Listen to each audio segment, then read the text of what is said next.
Tonight on the South Today, the cost of a Kiwi staple is set to climb, with one Dunedin poultry farmer warning of a looming supply crisis. This Queenstown Spaniel is now the country's top sniffer dog after claiming gold at an unusual event. And Southland students take to the kitchen to try and encourage young Kiwis to join the hospitality trade.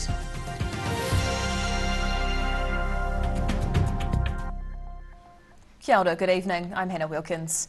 Poultry farmers say they're feeling the pinch of rising costs from all directions, and that's expected to lead to higher prices for consumers as a nationwide egg shortage looms. An extremely difficult situation. Shoppers are set to face higher prices for their eggs this summer.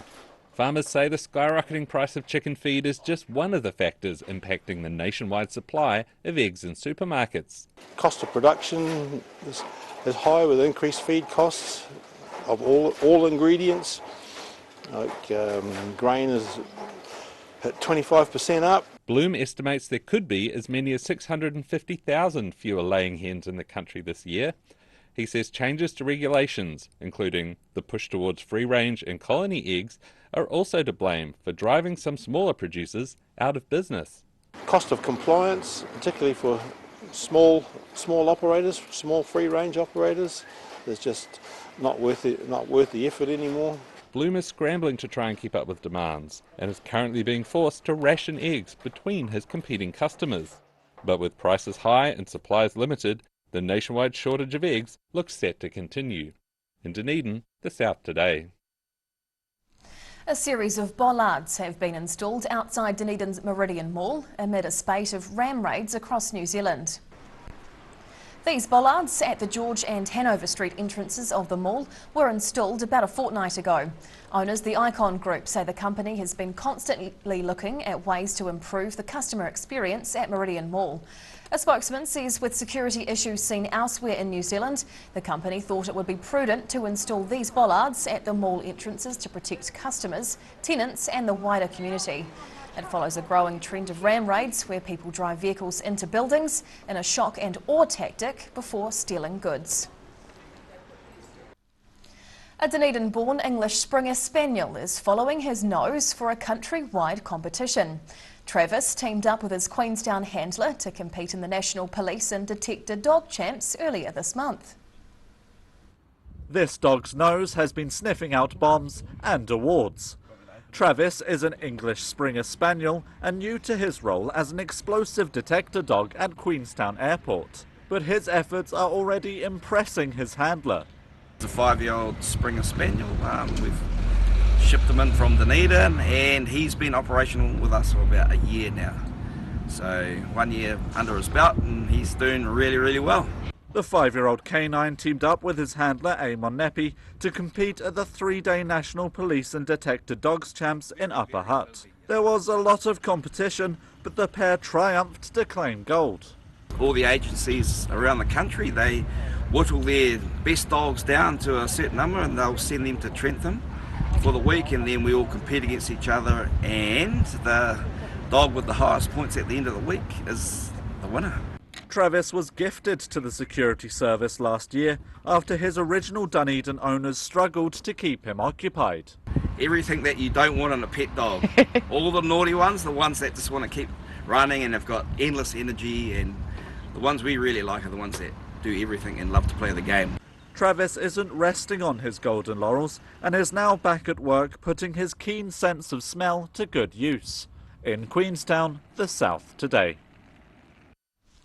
Dunedin City Councillors have voted in favour of backing a submission to the government asking for the return of inter-regional passenger rail travel in the south. The council's calling on the government to be more ambitious with their funding and to invest in the Southern Rail network too. This was the last Southerner train to make the trip between Invercargill and Christchurch in February 2002. Councillors are hoping the goal of reintroducing passenger rail to the south can build up some steam. City councillors voted 12 votes to 1 in favour of campaigning to the government, with Lee Vandervis opposed to the call. Interregional passenger rail travel ended 20 years ago after being deemed unviable without a subsidy. It's all hands on deck for Dunedin's St Clair saltwater pool as the facility gets ready for its season opening. A deep clean after a winter under wraps. It's a busy week for staff at the St Clair saltwater pool. They need to get the water temperature up to 28 degrees, along with extensive cleaning of the pools and buildings. It wasn't too bad. It took a day to clean all the gunk out of the pool, and it's been going quite well ever since. He says they're ahead of schedule and is confident they'll be ready in time for their early morning opening this Saturday. A Southland Secondary School's cooking competition has been rekindled after its fire went out nearly a decade ago. The event was previously run out of Southland Boys, but now a chef tutor at SIT is encouraging young cooks to reach for the stars. Food, glorious food. The Southland Secondary School's cooking competition pits budding chefs against one another in an event to find the region's next top young chef. An earlier version of the competition ran successfully until its creator passed away. Scott Richardson used to host it down at Boys High many years ago, and sadly with his passing it stopped. And that happened 7 years ago, so we decided to rekindle it. Now SIT chef tutor Tony Goodall has relaunched the competition as the industry recovers after the COVID pandemic. He says the hospitality industry is now crying out for keen and able young workers. Every week we get rung up by employers, not just Central Otago or Fiordland, but now it's actually in Otago. We're really under the pump. A lot of my chefs that I used to work for years ago, they need staff. This is some of their creations. Food which looks fit for royalty, cooked by 130 budding chefs from across the region. Their skills showcasing a range of culinary delights, from chicken to pasta and baked goods. The students' tasty creations judged by a range of southern hospitality industry professionals. In Invercargill, the South Today. Whai Yakane, still to come on the South Today. The Golden Age is remembered in Lincoln with a new festival, and another first, the inaugural Opuki Festival celebrates cultural diversity in mid-Canterbury.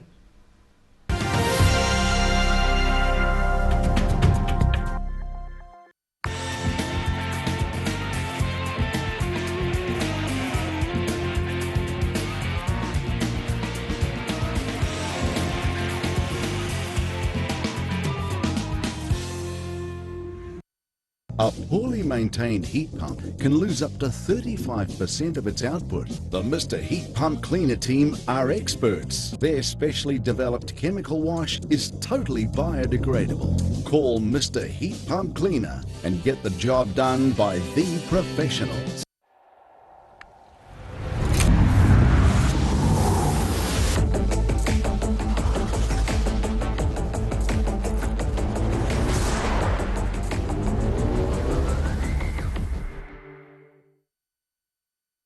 Garage Door Dunedin, delivering quality stylish garage doors in Dunedin for over 17 years. New doors, replacement doors and maintenance are all part of Garage Door's quality service. Garage Door Dunedin offers a full range of modern quality doors to suit any home. Come visit the team.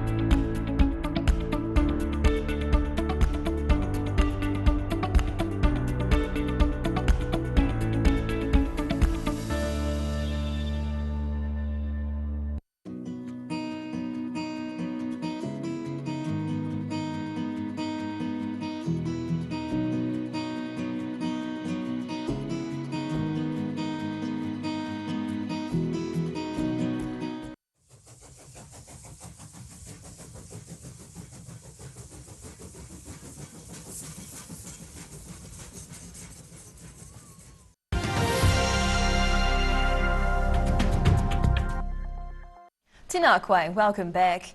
The country's newest vintage-inspired event proved popular over the long weekend, with Cantabrians descending on the small town of Lincoln. The inaugural Vintage Fest New Zealand aimed to showcase the best of a bygone era, celebrating the Golden Age. Dancers jiving and jitterbugging their way around the dance floor to music from yesteryear. The activity was just one on offer at the inaugural Vintage Fest New Zealand at the Lincoln Event Centre over the long weekend. And you really gotta jump, jiving, then you went away. The festival showcased everything vintage, with the theme of wartime and the Victory era. Go. Classic car and military vehicles were on display, along with vintage stallholders and a best dressed pageant. 10 finalists lined up to compete for the title Miss Vintage Australasia. The event was the brainchild of Rolleston woman Chevelle McKay, who's a long-time fan of all things vintage. This was an opportunity to put the love of all vintage into one place and make a really prestigious event for all of our vintage lovers. She says she worked with her fellow committee members for a year and a half to create the community event, but admits to a few sleepless nights. It costs a lot of money to put on an event like this, and to have the money up front to be able to pay for certain things has been quite difficult. So that has definitely been our biggest challenge. So hopefully the ticket sales are going well. Any proceeds will be reinvested back into next year's event, which she hints might have an old Hollywood theme. In Lincoln, the South Today. A group of mid-Canterbury schools have celebrated the district's diversity with the inaugural Ōpuki Festival of Cultures. The show was held at Lauriston School and included dancing, music and celebration. The Ōpuki Festival of Cultures began as a simple idea by the school's principal, Colin Brodie. 5 Canterbury schools took part, all bringing different flavours and cultural styles to the event. Nō reira, tēnā koutou, kia ora mai tātou. Such a celebration and such a cool community day that we've got going on today. So a big thank you for all making it. Lauriston, Mayfield, Our Lady of the Snows, Chertsey and Rakaya schools took part in the festival, with performances ranging from kapahaka and Highland dancing through to Samoan, Philippine and Tongan numbers. And now recapping tonight's top stories on the South Today. A Dunedin poultry farmer is warning customers to expect an egg shortage and higher prices as production costs spiral. Queenstown Airport's new bomb dog Travis has sniffed out gold at the National Police and Detector Dog Champs. And Southland students showed off their culinary skills in Invercargill at a competition for budding young chefs.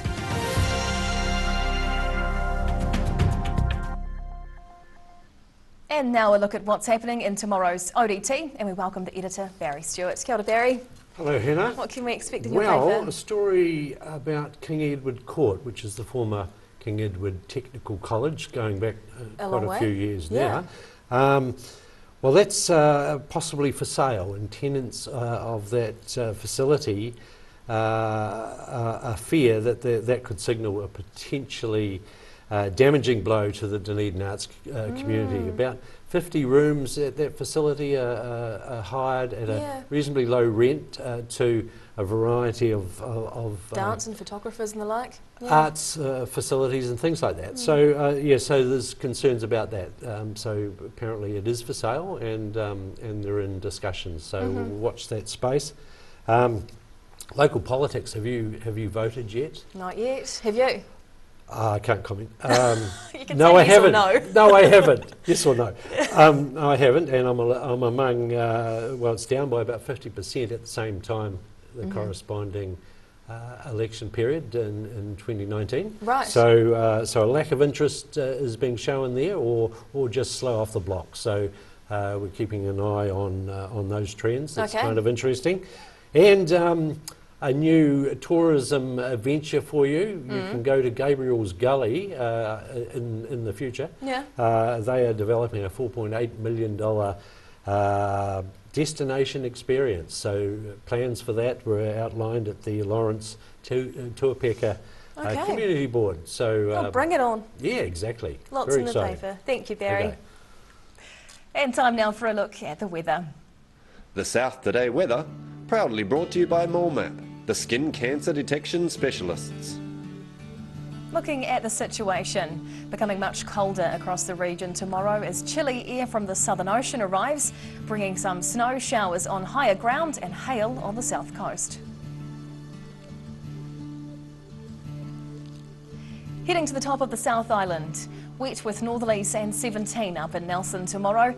Much the same in Greymouth, but a touch cooler with 16 as the high. In Christchurch, another 20-degree day on the way with a southwesterly change and some late rain. Travelling to South Canterbury and North Otago now. Well, more rain and southwesterlies through here. Expect a high of 20 in Ashburton, 19 in Timaru and a fresh one, 15 in Oamaru. Westwards now to the Central Lakes. Quite a dip in temperature as we come down and across through here. Southerlies and rain for all with 11-degree highs in Wanaka and Queenstown and 14 in Alex. Heading further south, very fresh southerlies and hail showers are on the way tomorrow. Highs of just 10 for Balclutha and Gore, with the Catlins dipping below double digits, a high of 9. Now down to the deep south.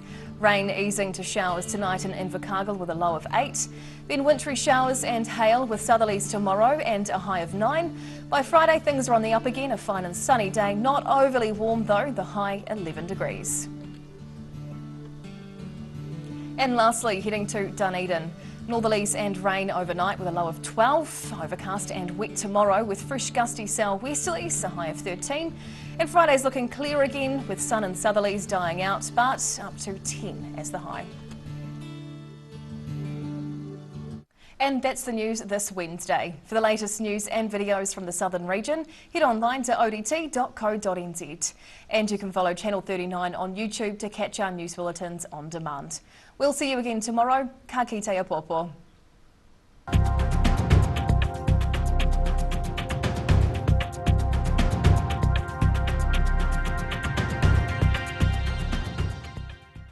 Public interest journalism funded through New Zealand On Air.